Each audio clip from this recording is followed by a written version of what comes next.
இலங்கைக்கு வரும் யூதர்கள் டூரிஸ்டா? யூதர்களே இல்லாத இலங்கையில் ஏன் சபாத் ஹவுஸ்? டூரிஸ்டாக நாட்டுக்கு வருபவர்கள் எப்படி ஹோட்டல்கள் நடத்துகிறார்கள்? எப்படி அவர்கள் சட்டவிரோத போதைப்பொருள் வியாபாரத்தில் ஈடுபடுகின்றார்கள்? அரசாங்கம் இவை அனைத்தையும் ஏற்றுக்கொள்கிறதா இல்லை அங்கீகரிக்கிறதா? இலங்கையில் கடந்த சில நாட்களாக இஸ்ரேலியர்கள் சுற்றுலா பயணிகள் என்ற போர்வையில் நாட்டுக்கு ஏராளமாக வருகை தருகின்றார்கள். எந்த நாடாயினும் நமக்கென்ன, டூரிஸ்ட்கள் வந்தால் நாட்டுக்கு டாலர் கிடைக்கும் என்ற அரசாங்கம் ஒரு மெத்தன போக்கில் இருக்கின்றது. இப்போது அதையும் தாண்டி அரசாங்கத்தின் அணுகுமுறைகள் பெருத்த சந்தேகத்தை எழுப்புகின்றது. இது உண்மையிலேயே மிக சீரியஸான பிரச்சனை. சர்வமத தலைவர்கள் சிலரும் கூட இந்த விடயத்தில் முன்னெச்சரிக்கை விடுக்கின்ற நிலையில் இதை பற்றி பேசுபவர்களை பயங்கரவாத தடை சட்டத்தின் கீழ் கைது செய்யப்படும் ஒரு பின்னணியையும் காணப்படுகின்றது. இஸ்ரேலியர்கள் உல்லாச பயணிகள் என்ற போர்வையில் இலங்கையில் எங்கு எங்கு தங்களுடைய ஆதிக்கத்தை செலுத்தி இருக்கிறார்கள் என்று பார்க்கலாம். இஸ்ரேலியர்கள் இலங்கையில் முக்கியமாக சபாத் ஹவுஸ் எனப்படும்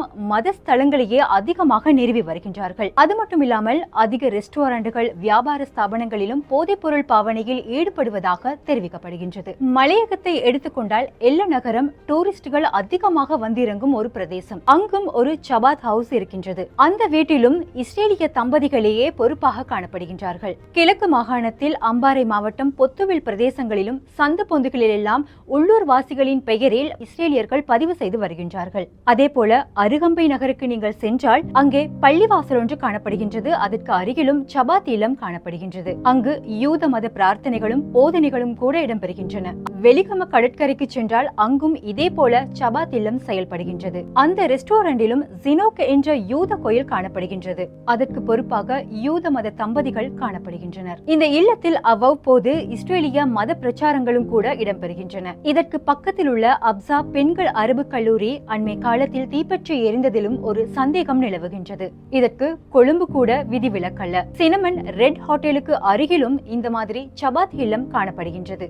அதுதான் இலங்கையில் முதலாவதாக அமைக்கப்பட்ட யூத மத பிரச்சார நிலையம். யூதர்களால் இலங்கையர்களுக்கு எந்த மாதிரியான பிரச்சனைகள் தோன்றுகிறது என்றால் அவர்களுடைய வியாபார ஸ்தலங்களையே குறிவைக்கின்றார்கள். குறிப்பாக முஸ்லிம்கள் கணிசமாக செறிந்து வாழும் பகுதி மற்றும் அவர்களின் பள்ளிவாசலை அண்டி அமைக்கப்பட்ட யூத மதத்தளம் போன்றவை எதிர்காலங்களில் பதற்ற நிலைமையை அதிகரிக்கக்கூடும் என்று அச்சநிலை உருவாகி வருகிறது. சட்டவிரோதமாக ஆரம்பிக்கப்படும் வியாபார ஸ்தாபனங்கள் உள்ளூர் பார்ட்னர்களிடம் தொடர்புடனே ஆரம்பிக்கப்படுகின்றன. இப்படியே அகலக்கால் விரித்தால் ஆசியாவின் பலஸ்தீனமாக மாறக்கூடும் என்று பலரும் எச்சரித்து வருகின்றனர். இப்படித்தான் ஒரு காலத்தில் சிறிது சிறிதாக பலஸ்தீனத்தில் வியாபாரத்தை ஆரம்பித்தார்கள் இந்த இஸ்ரேலியர்கள். தற்போது சுற்றுலா பயணிகள் என்ற பெயரில் இலங்கைக்கு வரும் இவர்களுடைய நடவடிக்கையை அரசாங்கம் ஏன் இன்னும் கண்டுகொள்ளவில்லை? அவர்களுக்கான பாதுகாப்பை மட்டும் அதிகரித்து தருகின்றார்கள். இந்த விடயத்தில் அரசாங்கத்தின் நடவடிக்கை என்ன? பதில் என்ன?